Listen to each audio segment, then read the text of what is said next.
I call upon the spirit of the owl, messenger of wisdom. Welcome to the Temple of the Owl. Merry meet, seekers of knowledge. I am your host, Matt Owl, and I hope everyone is having a wonderful day, sending some good positivity vibes your way in case you need them. Here we are, deep in the forests of Northern California at the Temple of the Owl, and this is an episode we're going to talk about the Salem Witch Trials. This is where we talk about spiritual, magic, and all kinds of things like that on all the levels, but it's through the perspective of a modern witch. As always, these are just ideas to help you live a magical life and make you think about things differently. Take the information and do what you want. I want to say thank you guys for listening. Special thank you for those listening on the KUAP Digital Broadcasting. That's the Troubled Minds Radio Network. Thank you guys for listening out there. Thank you guys for your support. Go to troubledminds.org and check out all the cool stuff going on over there. I'd like to start the show with what I call the MOD, or the message of the day. It's a quote that I find that helps me explain the show topic. And today's quote is, "The word witch carries so much fear and hatred that we must continually redefine it." And that's from Starhawk. And I feel like that really speaks deeply to what we're talking about tonight. How the word itself becomes a weapon. Now, what is a witch? And to me, a witch is a wise person. But this one is important because it's especially important for those that are exploring witchcraft history and trying to take it seriously. So, to understand Salem, you have to understand the Puritans.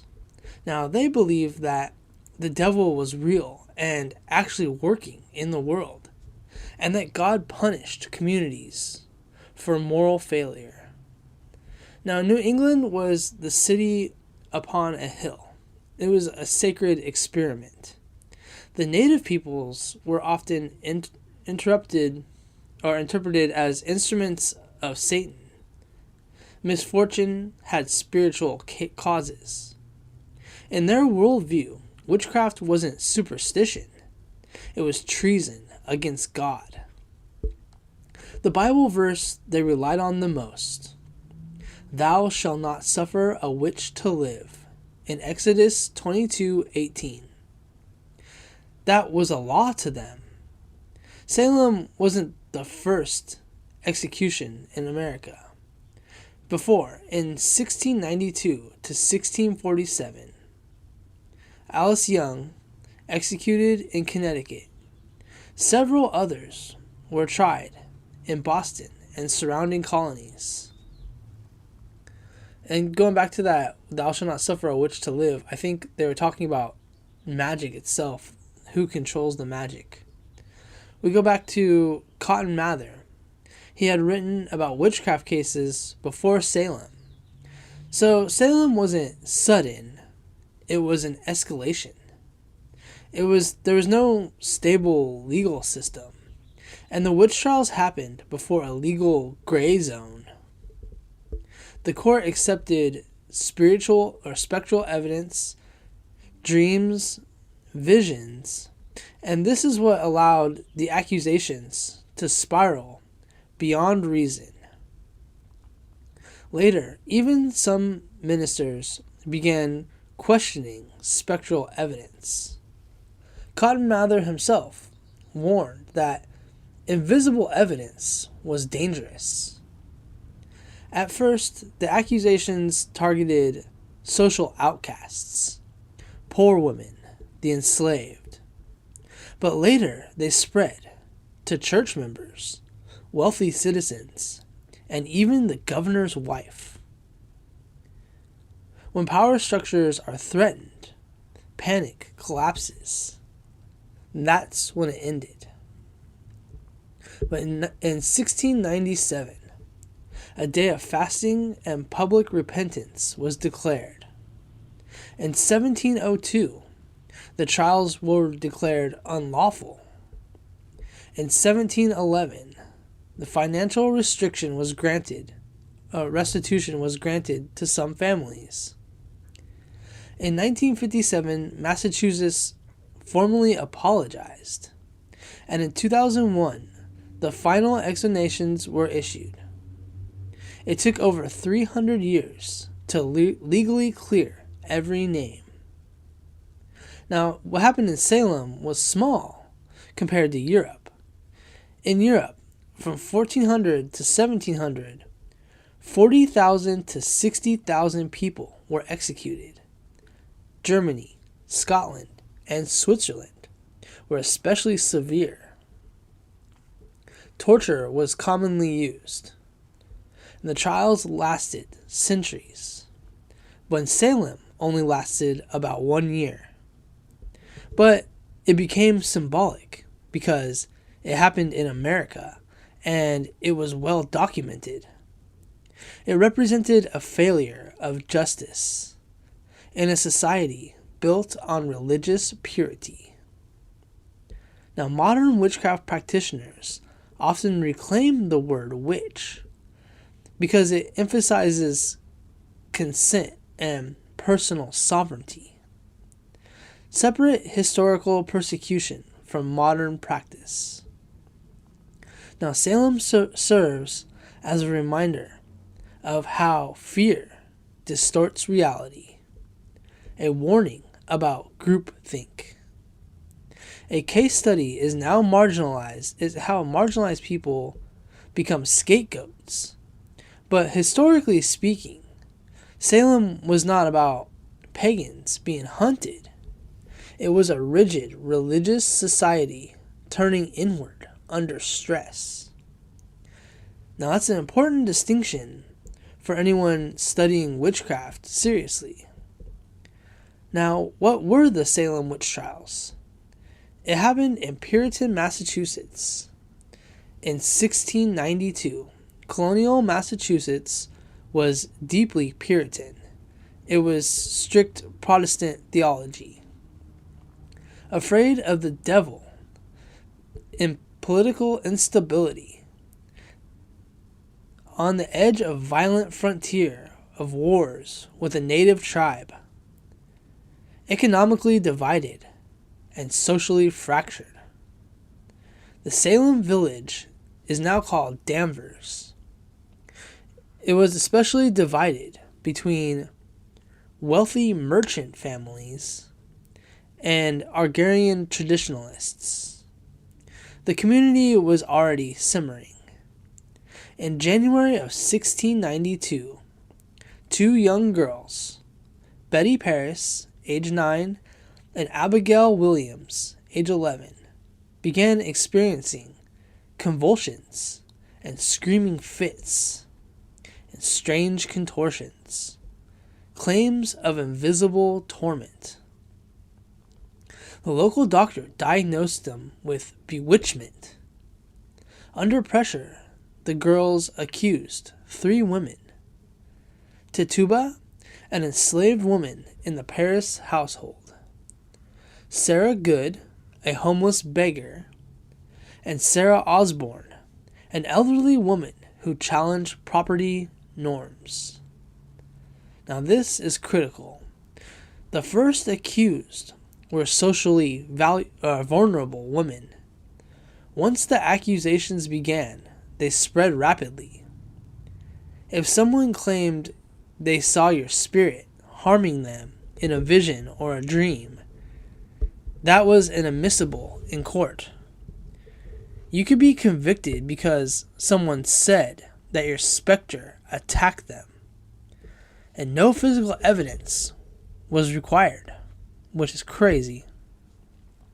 Now, between 1692 and 1693, over 200 people were accused.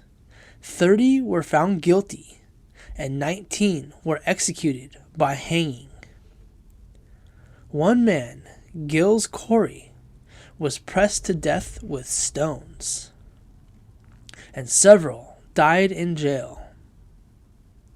Contrary to popular belief, no one was burned at the stake in Salem.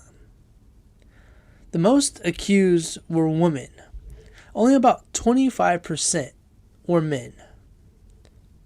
And accusations began targeting respected community members. Even the governor's wife was accused, and the public confidence collapsed. Governor William Phelps dissolved the special court in October of 1692, and by 1693, the trials were effectively over. Years later, the colony admitted error and offered financial restitution to some of the families, but the damage was permanent. Now here's where it becomes deeply important. There is no evidence that the executed practiced organized witchcraft as we understand it today. This is not Wicca, not paganism. There's no occult ritual practice. It was religious extremism and social paranoia. It had gender control and political instability, and also mass hysteria. In Salem, witch meant a woman who speaks out. It could be a woman who owns property, or a woman who is poor or different. A person who doesn't conform. The label was a tool of social controlism. In that pattern that appears throughout the European witch hunts also. Witchcraft, or Salem, demonstrates how quickly fear plus religion plus authority equals violence, and justified as righteousness.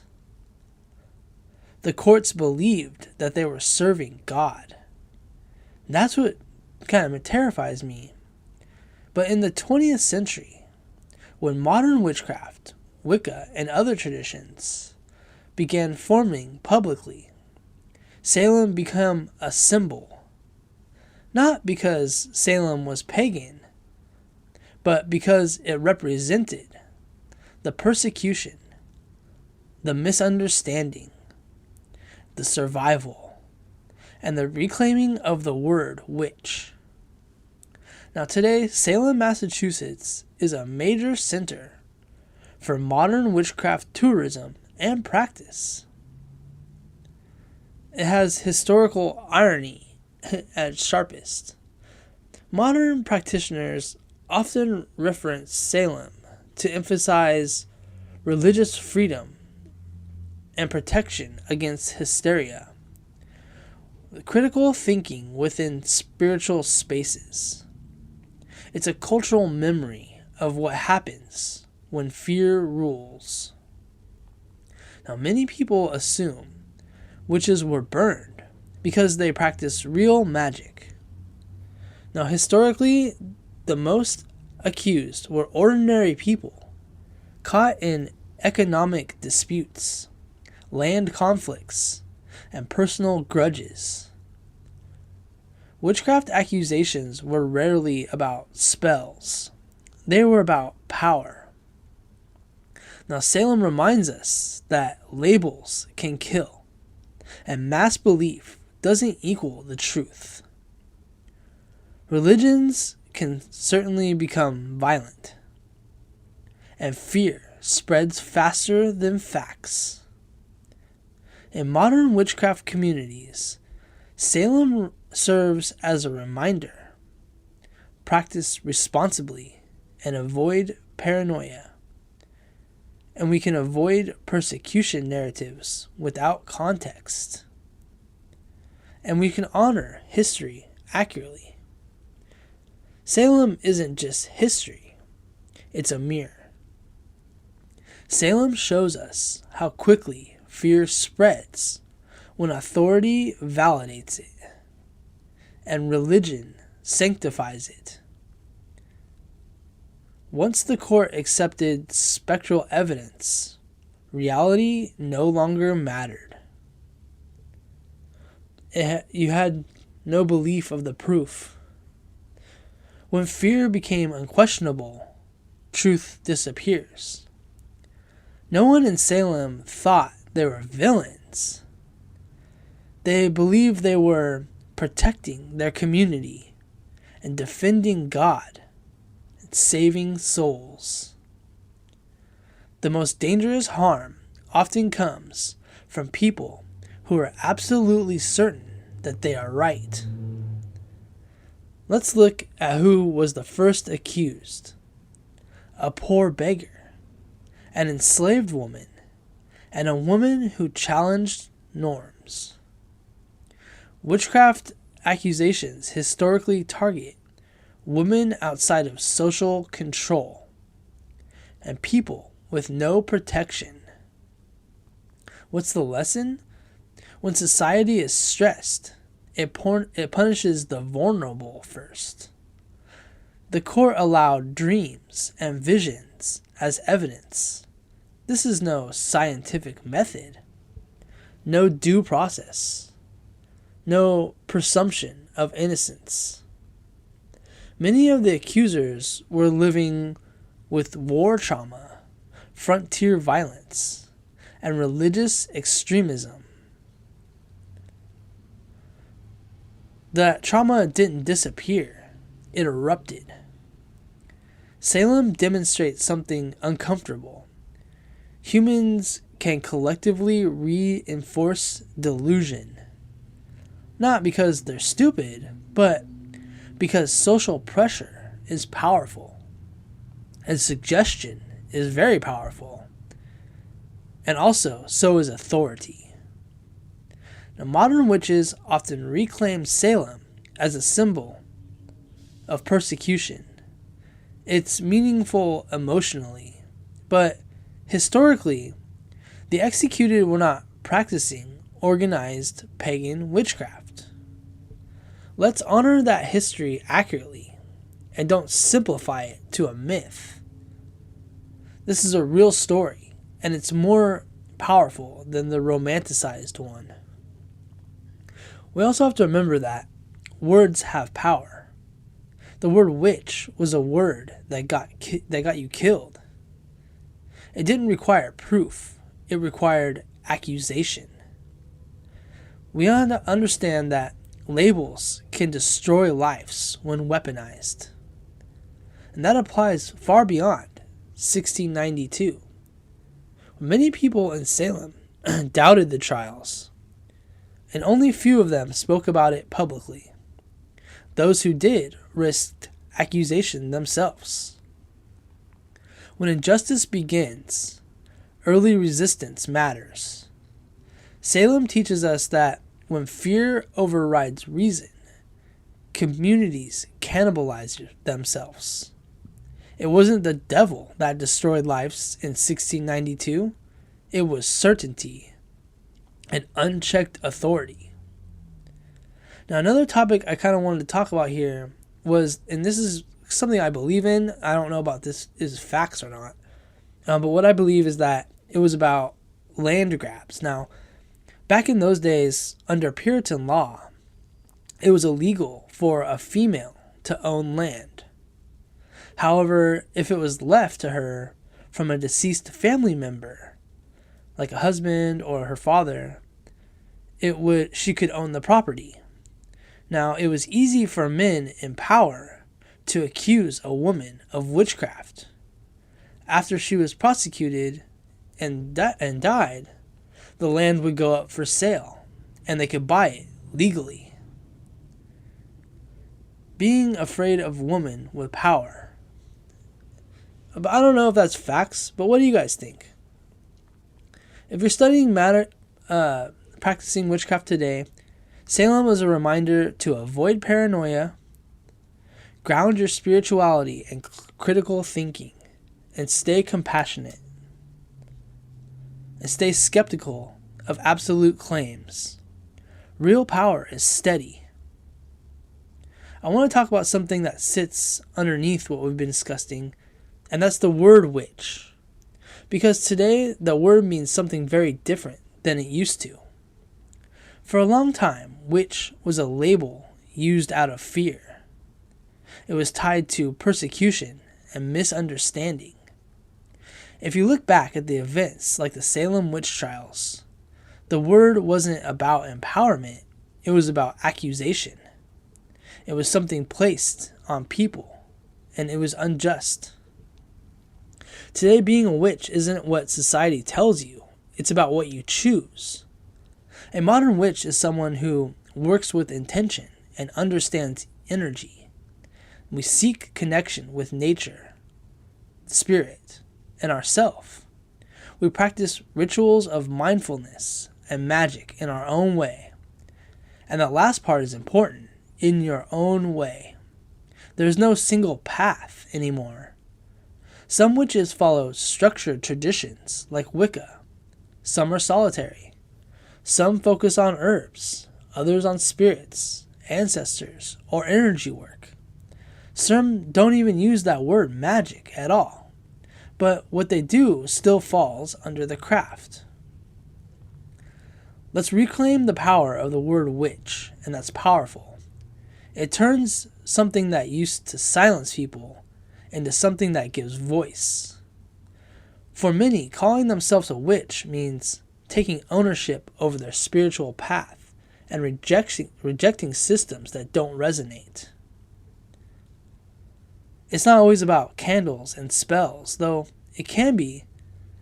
It's about setting boundaries, practicing self-care, and being intentional with your words and actions, connecting with the cycles of nature. Even now, the word witch can make people feel uncomfortable, and that's okay. It carries history, it carries weight, but that's also why it matters.